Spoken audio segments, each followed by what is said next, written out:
This is a very hypothetical situation. Considering US invades India with a ground attack as well as bombardments from its fighter jets and destroyers, being the fourth strongest army in the world, India wouldn't go down easily. It will take shit tons of resources and planning to invade. India has 1.3 million active forces with another 2.1 million in reserve. Also, there are separate 1.3 million paramilitary forces, so you know it's not like invading Iraq operations. It will take whole of the US armed forces to attack. India has defense treaties with Russia which guarantee Russian help in case of an invasion. On the other hand, China hates US, so it would not take a chance and help India in destroying US. Far east sits North Korea, which is anytime ready to mess with the US, further giving it a reason to attack the US. Considering US uses its bases in Pakistan, neighboring Afghanistan wouldn't also like it and may help.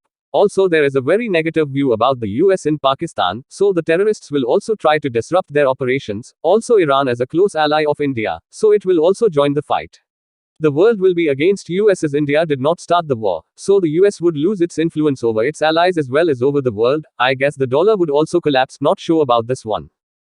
Also, there is a strong sentiment in India never to be captured or be ruled by others due to British rule, so the Americans will outrage that sentiment and every Indian will be angry.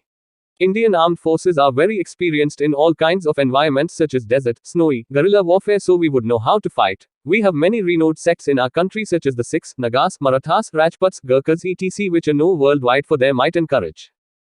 On the other hand, Russia offers protection to India as its oldest and closest allies. India is a nuclear state, and its nuclear-armed ally Russia would offer its own nuclear forces to protect them. During the Second Indo-Pakistani War, where India effectively wiped out the Pakistani armed forces, the US and UK sent its nuclear flotillas to threaten India from totally invading Pakistan. They didn't, however, predict that the Soviets would have preempted them and sent its own nuclear submarines to dissuade them from any reckless strikes against India. The US and UK pulled out immediately, acknowledging the threat level offered by Soviet nuclear subs but also the potential for escalation. Russia's protection is one strong deterrent, but India possesses its own effective threat to a would-be invader, from its nuclear arsenal to its immense population.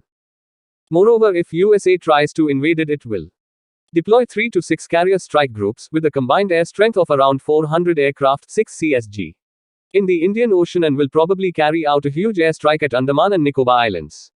But a good amount of casualties would be inflicted on US side unless they manage to pull off a Pearl Harbor, but it is not really possible with the modern early warning radars and whatnot. At least one US carrier would be sunk or damaged, with several losers in their surface fleet. Indian Navy would go on high alert, using stealth ships and their knowledge of the region would carry out stealth attacks on the US fleet with good accuracy due to the BrahMos missiles. Leaving a small but powerful fleet to attack the CSG that attacked ANN Islands, India would recall its navy from international operations.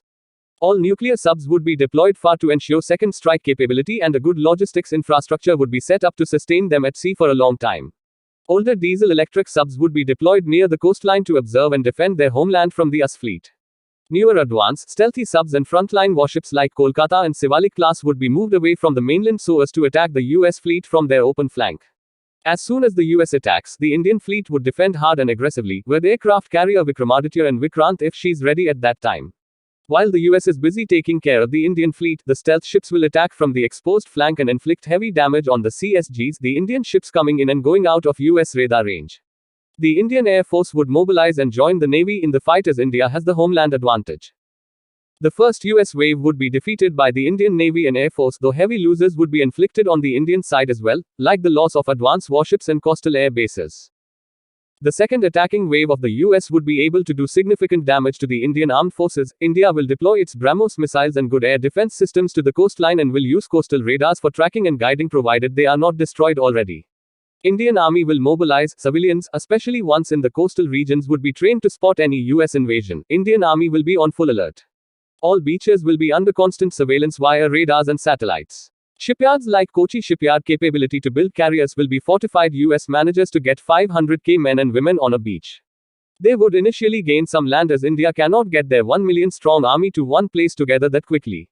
Special forces and the soldiers present there will put up one hell of a fight, delaying the US invasion. Young civilians who are ready to die for their motherland will pick up arms and defend their nation until the cavalry arrives.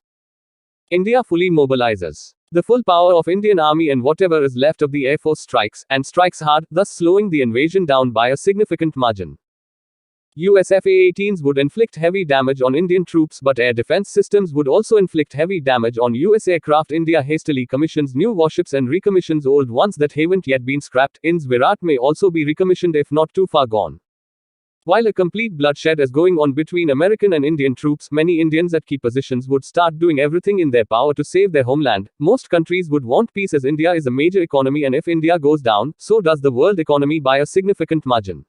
Americans would also want peace as they are losing too much in pursuit of this invasion. If some sort of peace treaty is signed, then good, otherwise Indian forces will push out the American forces and the Indian Navy, now ready for a fight again, will roll out and attack the US fleet. US subs would have a good advantage, but Indian ASW corvettes will keep them occupied while the surface fleets fight. IAF pilots would volunteer for kamikaze attacks like 1971. India will be able to push US out back to the sea. This war will be won by no one as Indian economy will suffer.